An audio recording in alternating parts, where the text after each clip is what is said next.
কাঁঠালের সবজি তো আপনারা অনেকবারই খেয়েছেন। একবার আপনারা কাঁঠালের বিরিয়ানি অবশ্যই ট্রাই করবেন। আজকে আমি শেয়ার করে নেব আপনাদের সাথে কাঁঠাল দম বিরিয়ানি। ভীষণই সিম্পল এবং ইজি একটি রেসিপি। একদম আলাদা রকমভাবে আমি এটা আপনাদের তৈরি করে দেখাবো। এইভাবে কাঁঠাল বিরিয়ানি ট্রাই করলে আমার মনে হয় আপনারা এটা বারবার ট্রাই করতে চাইবেন। প্রথমবারও আপনারা যদি এটা বানান তাহলে আপনাদেরও একদম পারফেক্ট তৈরি হবে। বিরিয়ানির প্রত্যেকটা দানা হবে একদম একে অপরের থেকে আলাদা, একদম ঝরঝরে। রেসিপিটা কিন্তু দুর্দান্ত হয়েছে। আমি জাস্ট এইমাত্র ট্রাই করে আসলাম। যারা মাছ এবং মাংস একদমই খান না তাদের জন্য এই রেসিপিটা কিন্তু দুর্দান্ত। চলুন তাহলে ভীষণই সহজ এবং টেস্টি রেসিপিটি শুরু করা যাক। নমস্কার বন্ধুরা, টুকির রান্নাঘরে সবাইকে স্বাগত। এখানে আমি নিয়ে নিয়েছি 2 কাপ বাসমতি রাইস। বিরিয়ানি বানানোর জন্য রাইসটা ভীষণই ইম্পর্টেন্ট। বিরিয়ানি বা পোলাও যাই বানাই না কেন এই সময় বাসমতি রাইসটা ইউজ করলেই বেশি ভালো হয়। এখানে আমি চালটাকে 2 থেকে 3 বার জল পাল্টে পাল্টে ভালো করে ধুয়ে নিচ্ছি।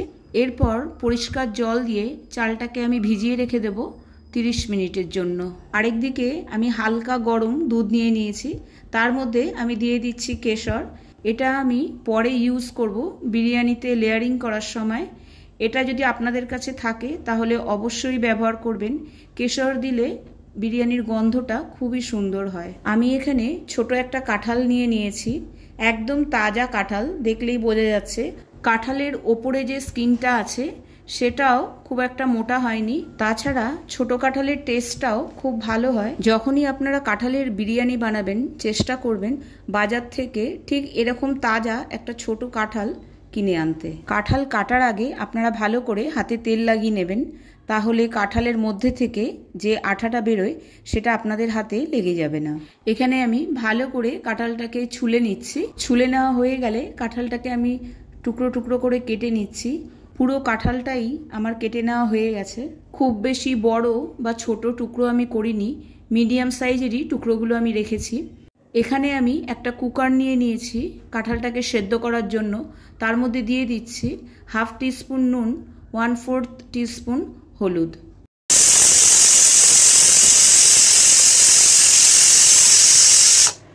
একটা সিটি দিয়ে কুকারটাকে আমি নামিয়ে নিয়েছি। কাঁঠালটা পুরোপুরি 100% সেদ্ধ করতে হবে না, এটা আমি 80% মতো কুক করে নিয়েছি। একটা স্ট্রেনারের সাহায্যে জলটাকে ছেঁকে কাঁঠালটাকে আমি একপাশে রেখে দেবো। এবার আমি তৈরি করে নেব বারিস্তা। বারিস্তা ছাড়া একদম বিরিয়ানির টেস্ট আসা অসম্ভব, সেই জন্য এখানে এটা খুবই জরুরি, ইম্পর্টেন্ট স্টেপ বলতে পারেন। তার জন্য নিয়ে নিয়েছি 3টে পেঁয়াজ, সেটাকে আমি লম্বা লম্বা করে স্লাইস করে কেটে নিয়েছি। স্লাইসটা কিন্তু একদম পাতলা পাতলা করে কাটলে হবে না, একটু মোটা রাখতে হবে। তেলটা যখন খুব ভালো করে গরম হয়ে যাবে তখন তার মধ্যে পেঁয়াজগুলোকে ছেড়ে দিতে হবে আর খুব ভালো করে নাড়াচাড়া করে নিতে হবে। এই সময় গ্যাসের ফ্লেমটাকে মিডিয়াম টু হাইতে রাখতে হবে। এভাবে নাড়াচাড়া করে নিলেই পেঁয়াজগুলো আস্তে আস্তে ব্রাউন হতে শুরু করবে। খুব বেশি লাল করে ভাজবেন না, কারণ পেঁয়াজ যেহেতু এখানে গরম আছে, নামাতে নামাতেও আরও খানিকটা বেশ লালচে হয়ে যাবে। এখানে পেঁয়াজগুলো নামানোর জন্য আমি 2টো খুন্তির ইউজ করছি, কারণ বেশ অনেকটাই তেল রয়েছে পেঁয়াজের মধ্যে। ঠিক এভাবে নিয়ে তেলটাকে চেপে ভালো করে বার করে নিতে হবে। তারপর এটাকে আমি রেখে দেব টিস্যু পেপারের ওপর। এরপরে বারিস্তাগুলোকে ভালো করে ছড়িয়ে দিতে হবে চারিদিকে, যাতে ঠান্ডা হয়ে যায়। আর ঠান্ডা হয়ে গেলেই বারিস্তাগুলো বেশ মুচমুচে হয়ে যাবে। এবার আমি একটা মশলা তৈরি করে নেব। তার জন্য এখানে আমি নিয়ে নিচ্ছি প্রায় 12 থেকে 15টা রসুন, 1.5 ইঞ্চি একটা আদার টুকরো, আর এখানে আমি নিয়ে নিচ্ছি 5 থেকে 6টা কাঁচা লঙ্কা। ঝালটা আর নুনটা আপনারা আপনাদের স্বাদ অনুযায়ী ব্যবহার করবেন। এখানে আমি একটা স্মুথ পেস্ট তৈরি করে নেব। আরেকদিকে বারিস্তাও কিন্তু ঠান্ডা হয়ে দেখুন একদম ক্রিস্পি হয়ে গেছে, একদম একটা থেকে আরেকটা আলাদা। এবার আমি নিয়ে নিচ্ছি কাঁঠাল আর তার মধ্যে দিয়ে দিচ্ছি 1 টিস্পুন কাশ্মীরি লাল লঙ্কার গুঁড়ো, 1 টিস্পুন গোলমরিচের গুঁড়ো, 1/4 টিস্পুন গরম মশলা, আর নিয়ে নিচ্ছে স্বাদ অনুযায়ী নুন। সব কিছুকে একসাথে কাঁঠালের গায়ে খুব ভালো করে মাখিয়ে নেব। মাখানো হয়ে গেলে সবশেষে দিয়ে দেবো 1 টিস্পুন বিরিয়ানি মশলা। আবারও সব কিছুকে খুব ভালো করে মাখিয়ে নিলেই আমাদের কাঁঠাল কিন্তু ফ্রাই করার জন্য একদম রেডি। যে কড়াইতে আমি বারিস্তা বানিয়েছিলাম সেই কড়াইতেই আমি কাঁঠালগুলোকে ফ্রাই করে নেব। তার আগে তেলগুলোকে আমি কিছুটা আলাদা করে তুলে রাখবো। মিডিয়াম ফ্লেমে 7 থেকে 8 মিনিট একটু ফ্রাই করে নিতে হবে। কাঁঠালটা ফ্রাই হতে হতে আমি আরেক দিকে বানিয়ে নেব রাইস। যে পাত্রে আমি রাইস বানাবো তার মধ্যে বেশ কিছুটা জল আমি নিয়ে নিয়েছি, আর পাশে কাঁঠালটা কিন্তু ফ্রাই হচ্ছে। রাইসটা বানিয়ে নেওয়ার জন্য আমি এখানে কিছু মশলা ব্যবহার করেছি। নিয়ে নিয়েছি 2টো তেজপাতা, একটা বড় এলাচ, 2টো দারচিনি, অল্প একটু জয়িত্রী, 10 থেকে 12টা গোলমরিচ, আর নিয়ে নিয়েছি 2টো স্টার অ্যানিস, কিছু লবঙ্গ আর 2টো সবুজ এলাচ। জলটা হালকা একটু গরম হয়ে আসলে তার মধ্যে আমি সমস্ত মশলাগুলোকে দিয়ে দিচ্ছি আর খুব ভালো করে জলের সাথে মিশিয়ে নিচ্ছি। আর দিয়ে দিচ্ছি 1/2 টিস্পুন বিরিয়ানি মশলা। আবারও খুব ভালো করে জলের সাথে সমস্ত মশলাগুলোকে মিশিয়ে নিচ্ছি। এদিকে আমি নিয়ে নিয়েছি প্রায় 1.5 কাপ দই। দইটাকে খুব ভালো করে ফেটিয়ে নিচ্ছি। এর মধ্যে আমি কিছু গুঁড়ো মশলা অ্যাড করব। প্রথমেই দিয়ে দিচ্ছি 1 টেবিল স্পুন কাশ্মীরি লাল লঙ্কার গুঁড়ো, 1 টিস্পুন জিরে গুঁড়ো, 1 টিস্পুন ধনে গুঁড়ো, 1/2 টিস্পুন হলুদ গুঁড়ো, 1.5 টেবিল স্পুন বিরিয়ানি মশলা। সবশেষে দিয়ে দিচ্ছি বারিস্তা। এখানে আমি অর্ধেকটা বারিস্তা ইউজ করব মশলার মধ্যে, আর অর্ধেকটা বারিস্তা রেখে দেব, পরে বিরিয়ানির মধ্যে ইউজ করব। সব কিছু খুব ভালো করে এখানে আমি মিশিয়ে নিচ্ছি। মেশানো হয়ে গেলে এখানে আমি দিয়ে দিচ্ছি 1/2 টিস্পুন নুন, আর আগে থেকে তৈরি করে রাখা আদা রসুন কাঁচা লঙ্কার পেস্ট 4 টেবিল স্পুন আমি এখানে ইউজ করেছি। সব কিছুকে খুব ভালো করে আরও একবার আমি মিশিয়ে নিচ্ছি। ততক্ষণে আরেক দিকে রাইসের জন্য জলটা বেশ গরম হয়ে গেছে। প্রায় আধ ঘন্টা হয়ে গেছে আমি রাইসগুলোকে ভিজিয়ে রেখেছিলাম জলের মধ্যে। এবার আমি রাইসগুলোকে এর মধ্যে অ্যাড করে দেবো। এরপর আমি দিয়ে দেবো 1 টেবিল স্পুন তেল, 1/2 পাতিলেবুর রস, 1 টেবিল স্পুন নুন। তারপরে সব কিছুকে খুব ভালো করে মিশিয়ে নিতে হবে। আরেকদিকে কাঁঠালটাও বেশ ভাজা হয়ে গেছে।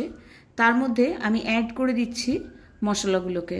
এখানে গ্যাসের ফ্লেমটাকে আমি মিডিয়ামে রেখেছি। মিডিয়ামে রেখে মশলাগুলোকে কাঁঠালের সাথে বেশ ভালো করে ফ্রাই করে নিতে হবে, যতক্ষণ পর্যন্ত না এর থেকে তেলটা ছেড়ে আসে।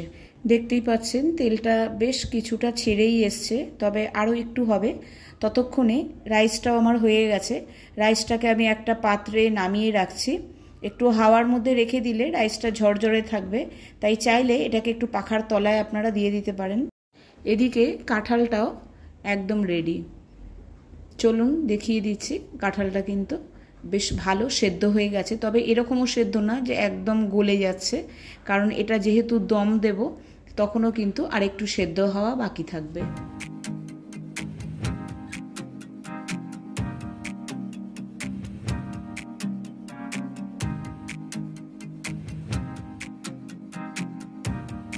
প্রথমেই আমি এখানে যেটার মধ্যে বিরিয়ানি বানাবো তার মধ্যে খুব ভালো করে ঘিটাকে মাখিয়ে নিচ্ছি।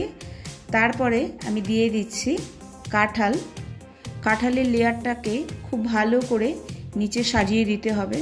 কাঁঠালের ওপরে আমি দিয়ে দিচ্ছি রাইসের একটা লেয়ার। দেখুন রাইসটা কিন্তু আমি 80% পর্যন্ত কুক করে নিয়েছি, আরও একটু কুক হওয়া বাকি আছে। রাইসের লেয়ারটা খুব ভালো করে দেওয়া হয়ে গেলে তার উপরে আমি দিয়ে দিচ্ছি যেটা আমি দুধের মধ্যে স্যাফরনটা ভিজিয়ে রেখেছিলাম। এটাতে বিরিয়ানির একটা সুন্দর কালার এবং গন্ধ আসবে। তার উপরে দিয়ে দিচ্ছি বারিস্তা। এখানে অল্প একটু পরিমাণে বিরিয়ানি মশলা অ্যাড করে দিচ্ছি, আর ওপর দিয়ে দিচ্ছি 1 টেবিল স্পুন ঘি। ঠিক সেম প্রসেসেই প্রথমে দিচ্ছি কাঁঠাল, তারপরে দিচ্ছি রাইস, তারপরে দিচ্ছি স্যাফরন আর দুধের লিকুইডটা, ওপরে দিয়ে দিচ্ছি বারিস্তা, অল্প একটু বিরিয়ানি মশলা, আর সবশেষে দিয়ে দিচ্ছি 1 টেবিল স্পুন ঘি।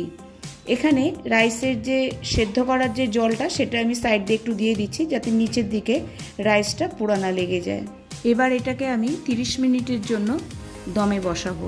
ওপরটা ভালো করে আমি ফয়েল পেপার দিয়ে ঢেকে দিচ্ছি। আপনারা চাইলে যে কোনো ঢাকনাও ব্যবহার করতে পারেন। গ্যাসের ফ্লেমটাকে এখানে একদম লোতে রেখে দিতে হবে। 30 মিনিট হয়ে গেছে, আমি ভালো করে ঢাকাটা ওপেন করছি। দেখুন বিরিয়ানিটা দেখতে যতটা সুন্দর লাগছে, খেতেও কিন্তু ঠিক ততটাই দুর্দান্ত হয়েছে। আপনারা অবশ্যই বাড়িতে একদিন ট্রাই করবেন। বিশেষ করে যারা একদম মাছ মাংস খেতে পছন্দ করেন না, তাদের জন্য এটা একটা দুর্দান্ত রেসিপি। দেখেই বুঝতে পারছেন প্রত্যেকটা রাইস একদম সুন্দর ঝরঝরে, একটা অপরের থেকে আলাদা। ভিডিওটা যদি ভালো লেগে থাকে অবশ্যই কমেন্ট বক্সে একটা কমেন্ট করে জানাবেন।